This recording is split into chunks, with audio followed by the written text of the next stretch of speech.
God is like?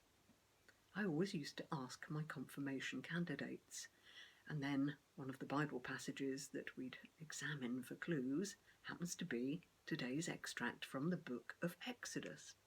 Under the protection of Pharaoh's daughter, Moses, which apparently means pulled out in Egyptian, is initially raised by his own mother and then relinquished to the royal court aged just 3.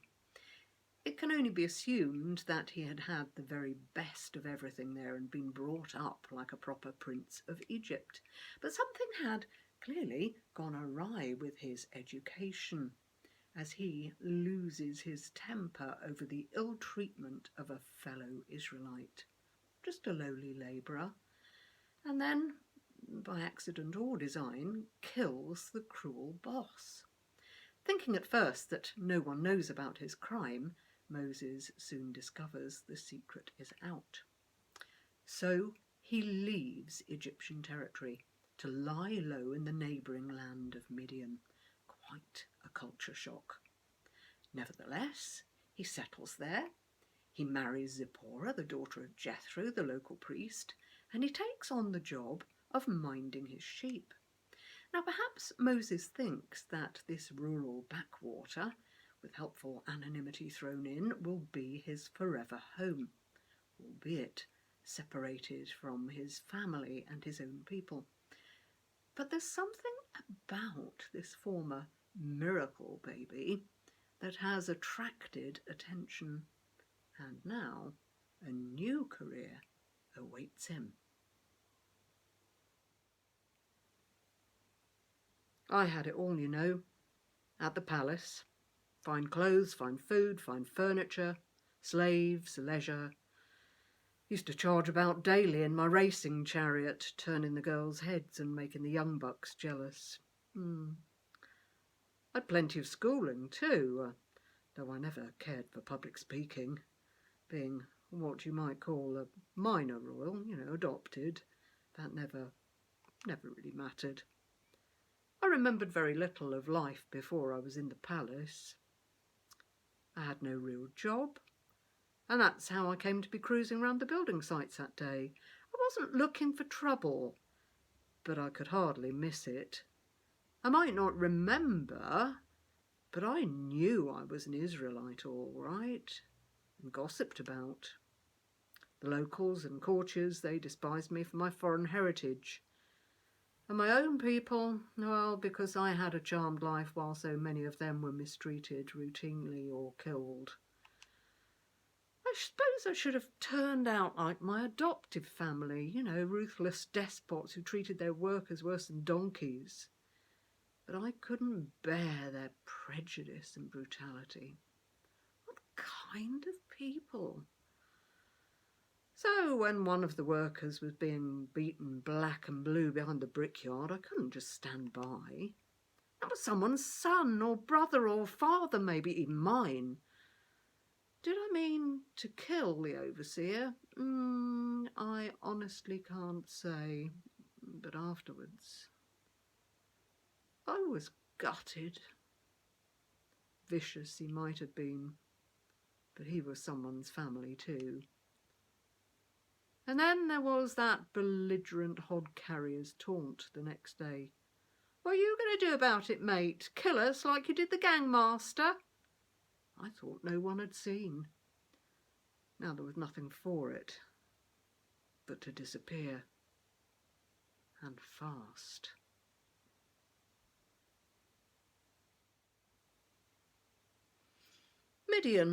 Midian's so much quieter.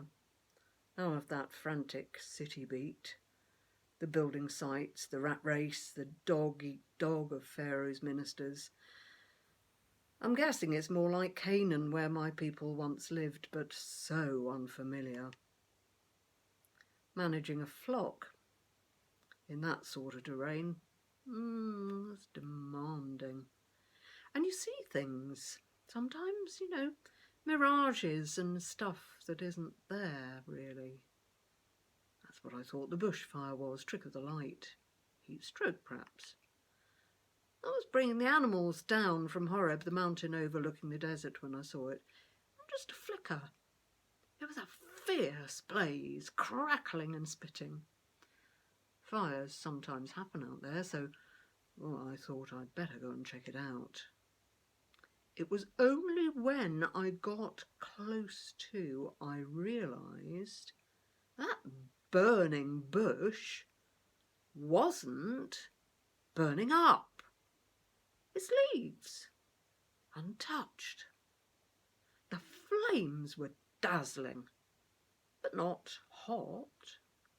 And then I heard it, felt it, the voice.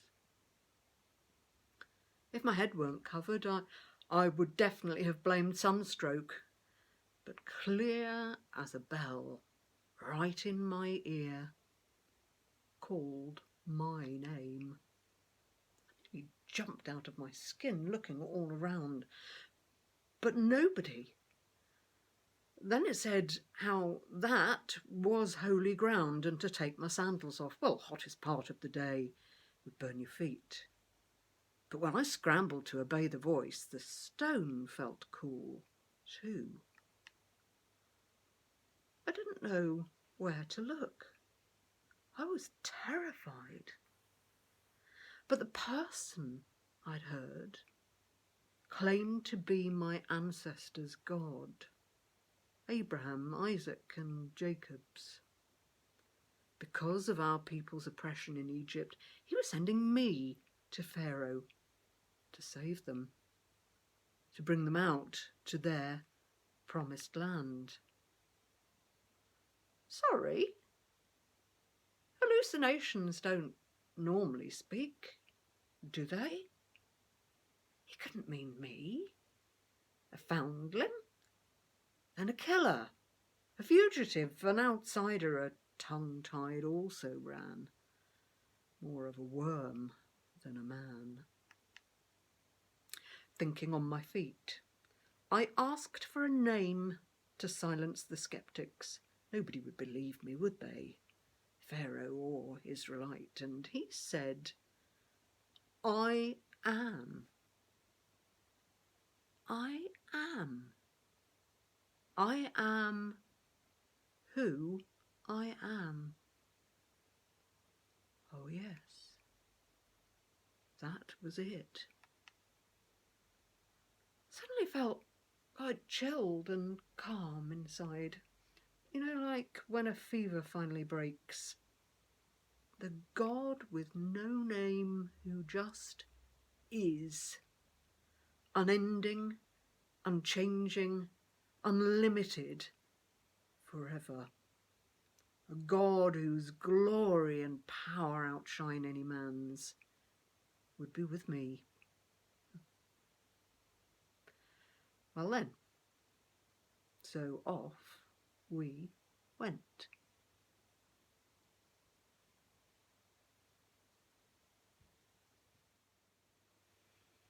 Like old Father Abraham centuries before, Moses, an unlikely candidate, had been talent spotted and called.